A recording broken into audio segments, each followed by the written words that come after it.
Once upon a time, in a faraway land, there was a kingdom ruled by a wise king who had a beautiful daughter named Isabella. The kingdom was peaceful and prosperous until a fierce dragon appeared on the outskirts of the kingdom, terrorizing the nearby villages and towns.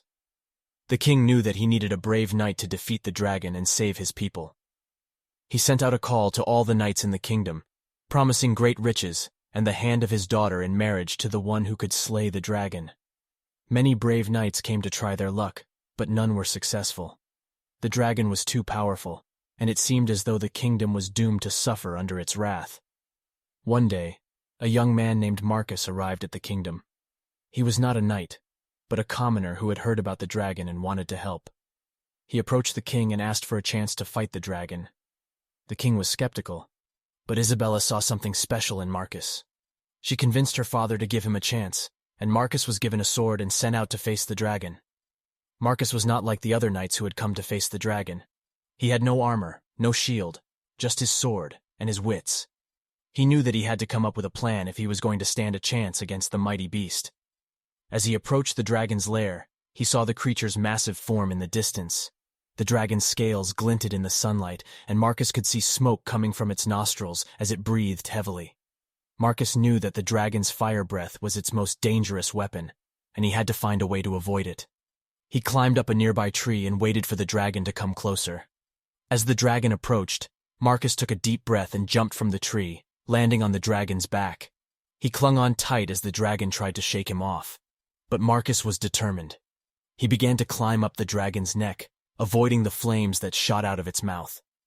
When he reached the top of its head, he struck the dragon with all his might, but his sword bounced off the dragon's tough scales. The dragon roared in fury, and Marcus realized that he had to come up with another plan. He noticed that the dragon's neck was its weakest spot, and he had an idea. He jumped down from the dragon's back and ran towards its neck. The dragon tried to snap at him with its jaws, but Marcus was too fast. He dodged the dragon's attacks and managed to land a powerful blow to the dragon's neck. The dragon staggered back, and Marcus saw his chance. He lunged forward and plunged his sword into the dragon's heart. The beast let out a deafening roar and fell to the ground, lifeless. Marcus stood over the dragon's body, panting and covered in sweat. He felt a sense of pride and accomplishment, but he also felt sadness for the loss of such a magnificent creature. As he turned to leave, he heard a voice behind him. It was the dragon's mate, a smaller dragon who had been watching the fight from a distance. "You have killed my mate," she said, her voice filled with anger and sorrow. Marcus was taken aback by the dragon's words. He had never thought about the dragon having a mate, and he felt a pang of guilt. "I'm sorry," he said, turning to face the dragon. "I had no choice. Your mate was threatening the lives of innocent people." The dragon looked at him for a long moment, and Marcus felt as though she was searching his soul. "You have a kind heart," she finally said, "and a brave spirit. I will spare your life, but you must leave this place and never return." Marcus nodded, feeling a sense of relief wash over him. He gathered his sword and started to leave, but then he turned back to the dragon. "Wait," he said. "What about your eggs? I don't want to harm them." The dragon looked at him again, and this time there was a hint of kindness in her eyes. "They are not ready to hatch yet," she said, "but they will need protection when they do. I will trust you to keep them safe." Marcus nodded, feeling a sense of responsibility settle on his shoulders. He took the dragon eggs and carefully carried them out of the lair. As he walked away from the dragon's lair, Marcus felt a sense of gratitude and humility. He had faced the fiercest dragon in the land and had emerged victorious, but he had also learned that even the mightiest creatures could have a heart. The king was amazed by Marcus's bravery and his selflessness in sparing the dragon eggs. He declared Marcus the bravest knight in the land and offered him the hand of Isabella in marriage. But Marcus declined the offer, saying that his true reward was knowing that he had saved the kingdom and spared the lives of the innocent dragon eggs.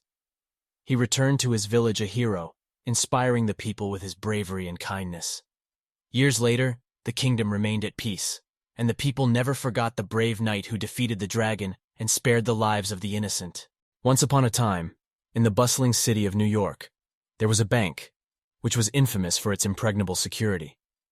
The bank's vault was said to be one of the most secured places on Earth. However, This did not deter four master thieves, led by a man named Damon, from planning a heist on this bank. Damon and his crew had spent months researching and devising a plan to rob the bank. The crew consisted of four members: Damon, the mastermind of the heist; Jack, the muscle of the group; Marie, the hacker who would break into the bank's security system; and Sam, the driver who would help the gang escape. The plan was set to take place on a Friday night, as the bank was closed over the weekend.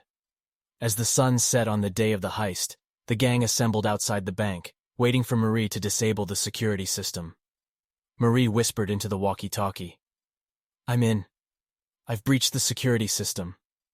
Damon gave a nod, and the four of them made their way into the bank, avoiding the various security systems in place.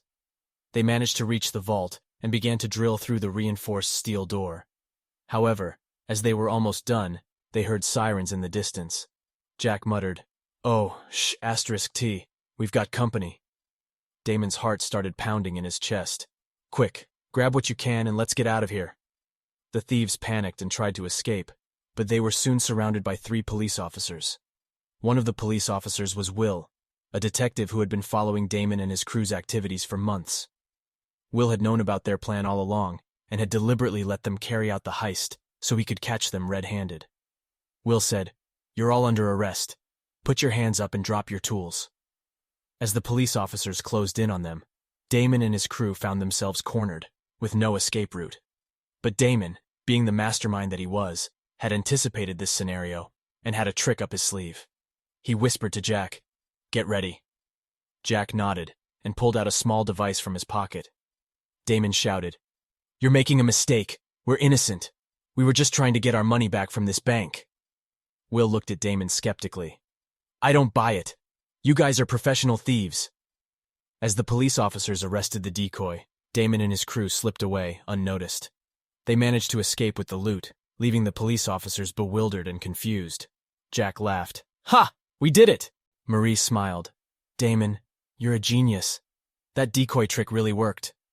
Damon replied, "Of course it did. I'm the mastermind, remember?" However, what Damon did not know was that Will had anticipated his plan and had already planted a tracking device in the stolen money. Will followed the signal and found Damon and his crew holed up in a safe house. After Damon and his crew escaped with the stolen money, they made their way to the safe house, where they celebrated their success. However, as they counted the money, they realized that they had stolen a lot more than they had planned. In fact, it was almost twice the amount they had anticipated. Damon looked at his crew and said, "We hit the jackpot, but we need to be careful. The cops will be looking for us." Marie nodded. "I can try to clean the money and make it untraceable." Jack added, "And we can lay low for a while until things cool down." However, Damon had a different plan in mind. He knew that they couldn't keep the money for themselves, as it would draw too much attention. He needed to find a way to get rid of it, without getting caught. As they were discussing their options, there was a knock on the door. Damon signaled to Jack, who pulled out his gun and approached the door cautiously. "Who is it?" Jack asked. "It's me, Will. Open up." Damon's heart sank. He knew that they had been caught. Jack hesitated, but Damon motioned for him to open the door. Will walked in with a smirk on his face. "I knew you guys were up to something. I've been following you for months." Damon tried to remain calm. "What do you want?" Will replied, "I want the money. All of it." Damon thought for a moment and then said, "Okay, you can have it, but I have a condition." Will raised an eyebrow. "What condition?" Damon smiled. "I want immunity. I want you to promise that none of us will be charged or arrested for this heist." Will considered the offer and then nodded. "Okay, you have a deal. But I need to know where the money is first." Damon told him the location, and Will left, with the stolen money in tow. Damon and his crew were left bewildered. They had lost everything, but at least they weren't going to jail. As they left the safe house, they saw a news report on TV about the arrest of a corrupt politician who had embezzled millions of dollars. The money that Damon and his crew had stolen was part of that embezzled money. Damon realized that they had inadvertently done something good. They had stolen from a criminal, and the money was now going back to where it belonged. Damon smiled. "I guess we're not so bad after all."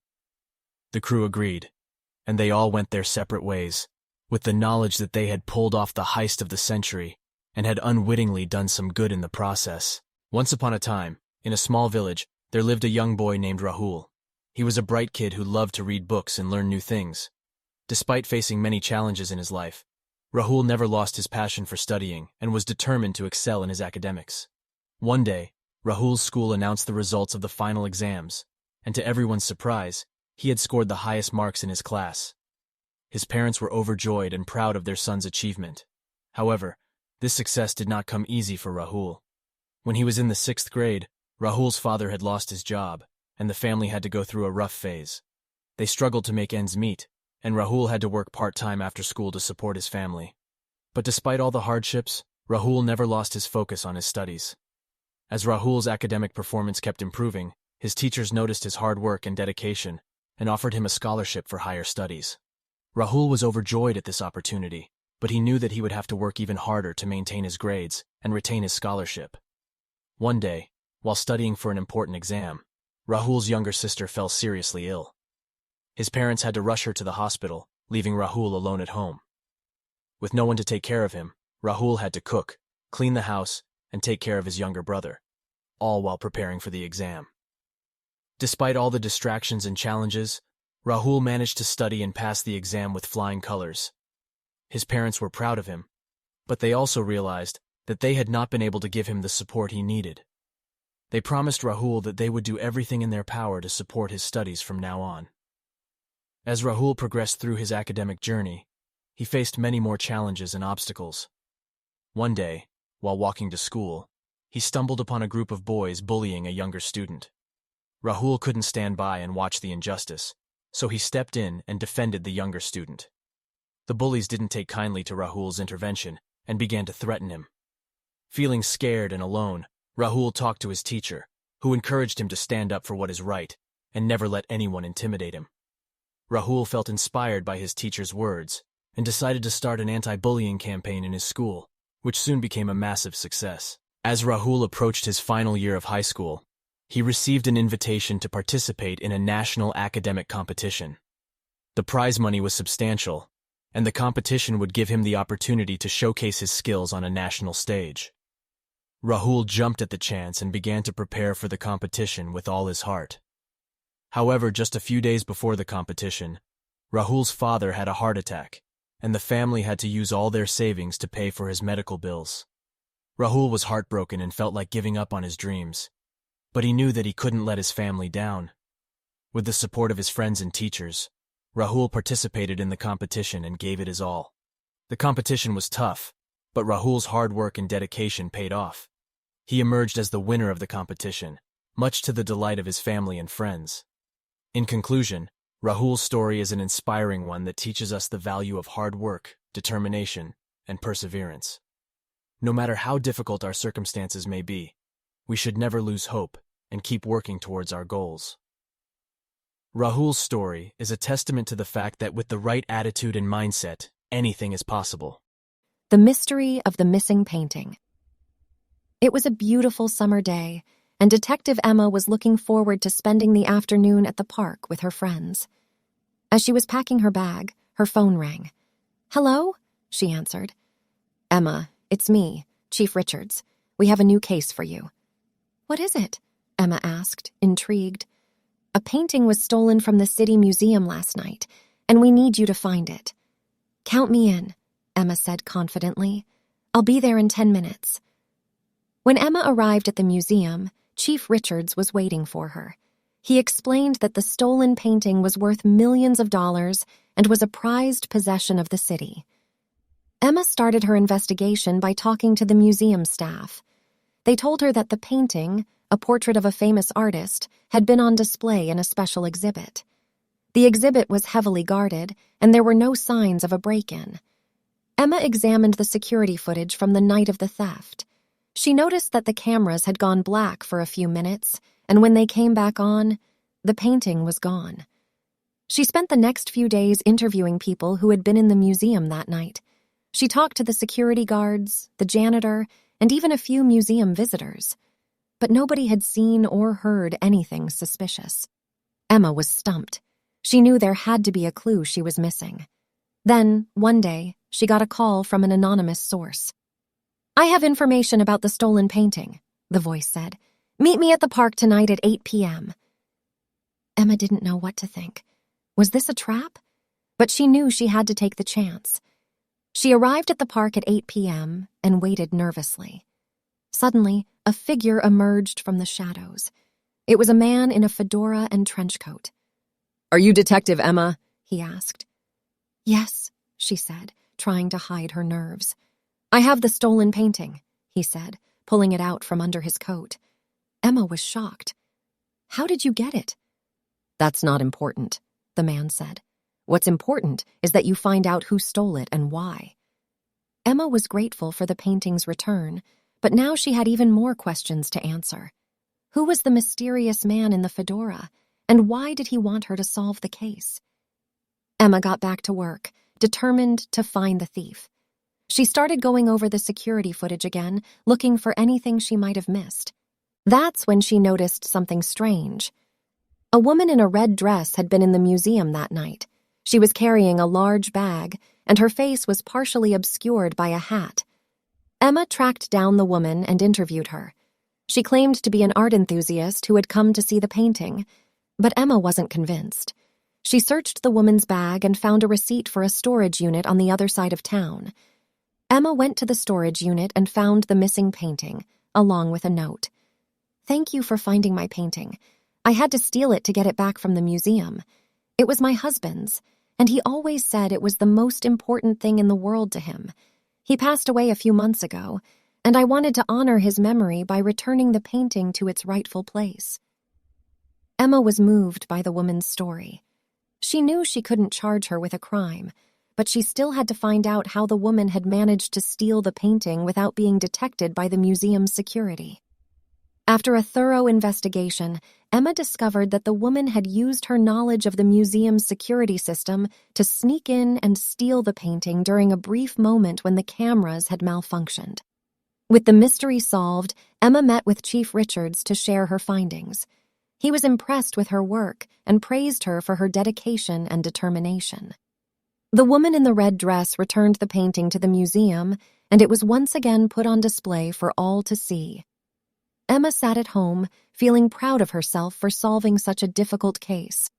She had learned that every mystery has a solution, and sometimes the answer is not what you expect. As she sat there, the phone rang again. It was the man in the fedora. "Congratulations on solving the case," he said. "You truly are a great detective." Emma smiled. She had a feeling that this was not the last mystery she would solve, but for now, she was happy to bask in the glow of a job well done. Once upon a time, in a lush green forest, there lived a tiny ant named Andy. Andy was very small compared to the other ants in his colony, and this made him a target for bullying. The other ants would often tease him and call him names, telling him he was too weak and small to achieve anything great. Andy's family was also very neglectful. They never paid attention to him or showed him any affection, and this made Andy feel even more alone and isolated. But despite all of this, Andy refused to give up on his dreams. He knew that he had the potential to do great things, and he was determined to prove it to the world. One day, while out gathering food for the colony, Andy stumbled upon a strange object. It was a shiny silver coin with an inscription on it that read, "Believe in yourself, and you can achieve anything." Andy was intrigued by the coin's message and decided to keep it as a reminder of his dreams. From that day on, he worked harder than ever to become the best ant he could be. He practiced climbing, lifting, and carrying heavy objects, all the while keeping his dreams in mind. But Andy faced a lot of challenges. The other ants in the colony laughed at him and told him he was too small to achieve anything great. Even his own family doubted his abilities. But Andy refused to give up. He knew that with hard work and determination, he could achieve his dreams. One day, Andy overheard some ants talking about a great adventure. They were planning to journey to the other side of the forest to find a rare flower that was said to have magical powers. Andy knew that this was his chance to prove himself, so he begged to be allowed to join the group. At first, the other ants laughed at him and told him he would only slow them down. But Andy was determined to show them what he was capable of. He used all of his strength and skills to keep up with the group, even when the journey became difficult and dangerous. Along the way, they encountered many obstacles, including a raging river and a fierce storm. But Andy never gave up. He encouraged the others and worked tirelessly to help them overcome the challenges. Finally, they reached the other side of the forest, and there, in a clearing, they found the rare flower they had been seeking. But before they could collect it, they were confronted by a band of hungry spiders. The ants were terrified, and it seemed like all was lost. The spiders were much larger and stronger than they were. But then, Andy remembered the silver coin he had found. He took it out and read the inscription, "Believe in yourself, and you can achieve anything." With renewed determination, Andy stepped forward and challenged the spiders. He knew that he was much smaller and weaker than they were, but he also knew that he was quick and agile. He used his speed and agility to dart around the spiders, dodging their attacks and confusing them. As the other ants watched in amazement, Andy continued to move faster and faster, always staying one step ahead of the spiders. He taunted them and lured them into traps, using his quick wits and clever tactics to outsmart them. Finally, after what seemed like hours, Andy managed to lead the spiders into a deep pit. He had dug the pit himself, using his tiny legs and sharp mandibles. The spiders were trapped, and Andy knew that he had won. With a final burst of energy, Andy led the other ants in a charge against the spiders. They attacked with all their might, using their sharp mandibles and powerful legs. And after a long and grueling battle, they emerged victorious. The other ants were amazed and inspired by Andy's bravery and determination. They realized that they had misjudged him and that he was much more capable than they had ever imagined. They apologized for their past behavior and welcomed Andy as a hero and a valuable member of the colony. From that day on, Andy was no longer bullied or neglected. He had proven himself to be a strong and capable ant, and the others looked up to him as a role model. Andy was happy to be part of the colony and worked tirelessly to help his fellow ants and achieve his dreams. As for the shiny silver coin, Andy kept it as a reminder of his journey and the lessons he had learned along the way. He knew that believing in himself was the key to achieving anything he wanted in life, and he never forgot that valuable lesson. Once upon a time, there was an adventurous kid named Jake who loved exploring new places and going on exciting adventures. One day, he decided to go on a treasure hunt to a mysterious island with his best friend Emma. Jake had a secret crush on Emma, and she felt the same way, but neither of them had the courage to tell each other. They were both excited to explore the island together, but little did they know that their adventure would be full of danger and excitement. As soon as they arrived on the island, they began searching for the treasure. Jake was determined to find it, and Emma used her intelligence to help him navigate the island. They soon discovered a map that led them to a cave where the treasure was hidden. But before they could reach the cave, they encountered an evil pirate named Henry. Henry was the meanest and most dangerous pirate on the high seas, and he had been searching for the treasure for years. He had a crew of ruthless pirates with him, and they were not going to let Jake and Emma get in their way. Henry was a large, menacing man with a long beard and a scowl that could make even the bravest of men tremble. "Hand over the map, kids," growled Henry, "or face the consequences." But Jake was not afraid. He stood tall and proud, his eyes blazing with determination. "We'll never give up the map, Henry," he said. "We're here to find the treasure, and we won't let anyone stop us." Henry sneered at Jake. "You're just a boy," he spat. "You don't know what you're up against." But Jake refused to back down. He charged at Henry with his sword drawn, ready for battle. Emma knew that they were outnumbered and outmatched. She quickly surveyed the area and noticed a large boulder nearby. With a quick nod to Jake, she darted behind the boulder, out of sight. Jake engaged Henry in battle, and the two clashed swords in a fierce duel. Henry was strong, but Jake was quick, and he managed to dodge his attacks and strike back with his own sword. Suddenly, Emma emerged from behind the boulder, carrying a makeshift trap she had constructed out of ropes and branches. With a swift flick of her wrist, she threw the trap at the pirates, ensnaring them and trapping them in place. Jake seized the opportunity and charged at Henry, his sword raised high. With a mighty swing, he struck Henry's sword out of his hand and held his own sword at his throat. "Game over, Henry," Jake said triumphantly. Henry glared at Jake, his eyes blazing with anger. "You may have won this time, kid," he growled. "But I'll be back, mark my words." Jake and Emma collected the treasure and made their way off the island, triumphant and victorious. Jake and Emma were overjoyed at their victory, and they shared a special moment together as they opened the treasure chest.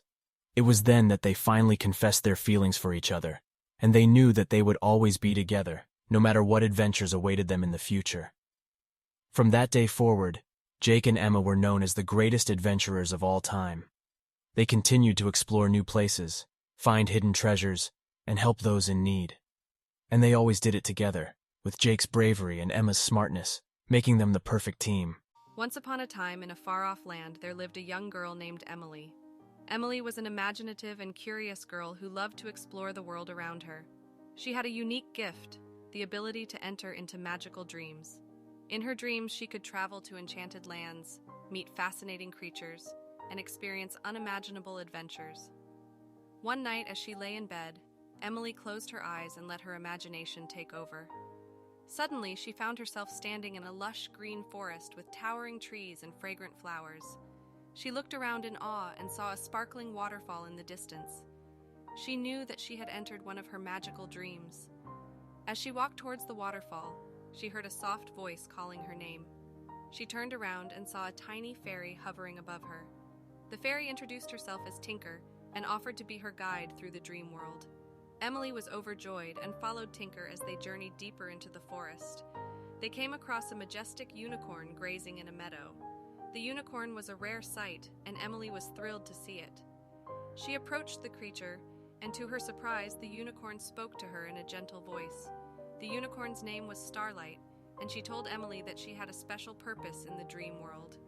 Emily's heart swelled with pride as she realized that she was the chosen one, the magical dreamer. As she continued her journey, Emily encountered various creatures and had many adventures. She fought against an evil dragon, swam with mermaids, and explored a haunted castle. Each adventure taught her valuable lessons about creativity, imagination, and the power of positive thinking. One day, as Emily was about to return to the real world, she was confronted by a dark force.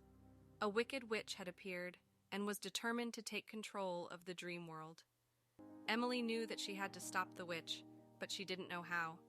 She called upon all the magical creatures she had met, and together they formed a plan.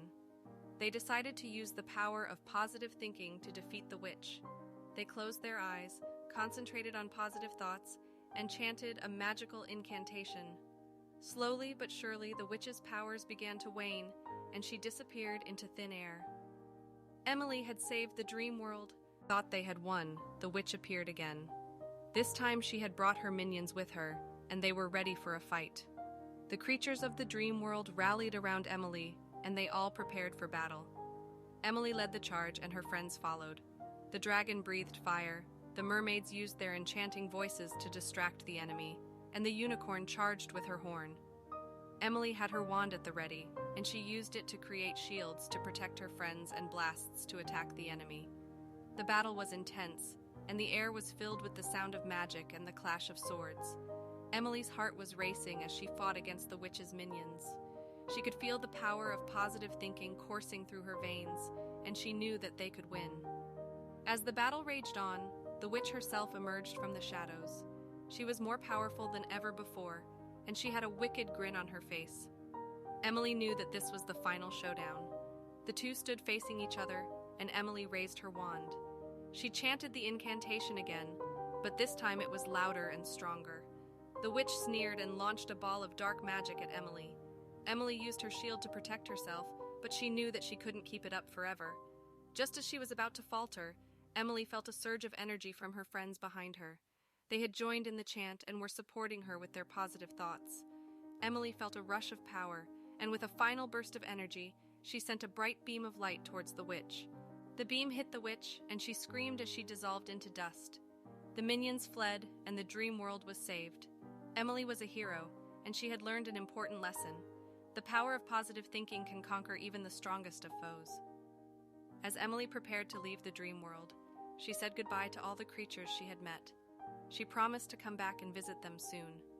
As she opened her eyes, she realized that she had learned many important lessons. She had discovered the power of imagination and creativity, the importance of believing in oneself, and the strength of positive thinking. From that day on, Emily lived her life with a new sense of purpose. She used her gift of imagination to create art, write stories, and inspire others. She knew that anything was possible if she believed in herself and embraced her creativity.